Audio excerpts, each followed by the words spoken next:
Hello, good morning mga ka-OFW ko dito sa Bahrain at saan mang lupalop ng mundo na sana'y nanonood kayo sa aking mini vlog.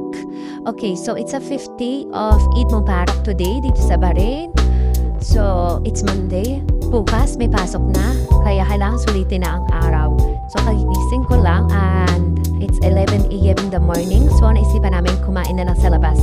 So, bago umpisahan ng araw, kailangan muna kape, pero hindi na kami nagkape, magkakarak chai na lang kami. Itong karak chai na to, dito sa Crispy Hut Cafeteria. Ito yung the best karak chai dito para sa akin at para sa amin dito sa Rifa. Ayoko ng ibang karak chai. Ito talaga yung gusto ko. Kaya pag close to, kahapon close to dumang kami dito. Talagang disappointed ako. Ang hirap maghanap ng iba pang karak chai na the best talaga. So, hindi kasi siya yung ordinaryong karak chai lang dito sa Bahrain. Ito talaga yung masabi ko, the best para sa akin. So, after nyan, nakakuha na kami ng karak chai, niinom namin sa sasakyan. Diretso na kami sa Sami Restaurant. Medyo malapit lang naman din sila. Located lang din sila dito sa Rifa. So, itong Sami Restaurant, matatagpuan siya dito sa Al-Munjtah, Rifa. Basta yun na yun. Itong Sami Restaurant, natuklasan lang namin to like 3 months ago. I guess. 3 months ago or 4 months ago. Basta, yun na yun. It's a pastry and restaurant. It's a Turkish restaurant. So, mostly, ang mga tinitinda nila dito is grilled pastry. May roasted chicken sila. Siyempre may shawarma sila. May biryani din naman sila. Pero the best talaga dito is yung roasted chicken nila. And shawarma.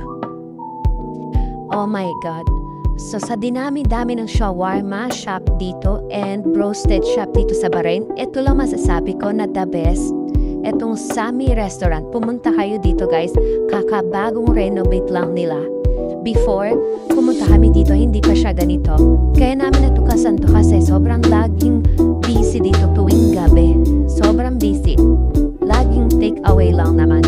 Kasi wala silang ganong upuan sa loob. Akala nga namin, i-renovate nila, lalagyan nila na second floor. Pero hindi nila ginawang second floor. Bali pinaganda lang nila yung labas. Pero yung loob, the same pa din. Yan. So ito na nga, ang dami ko sinabi. Yan yung menu nila. Diba ang daming options. Pero mag-i-stick pa rin ako sa... Ganyan lang din naman ako. Tingin-tingin lang ako. Kala mo order talaga ng Pero wala. Mag-end up ako sa kung ano lang paprito ko at kung ano lang yung gusto ko. Tulad yan. Yung pastry na yan. It's called labne cheese.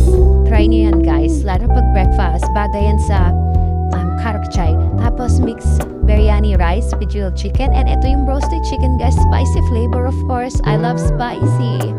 And ito yung sawsawan nila na on the side. Thank you for watching!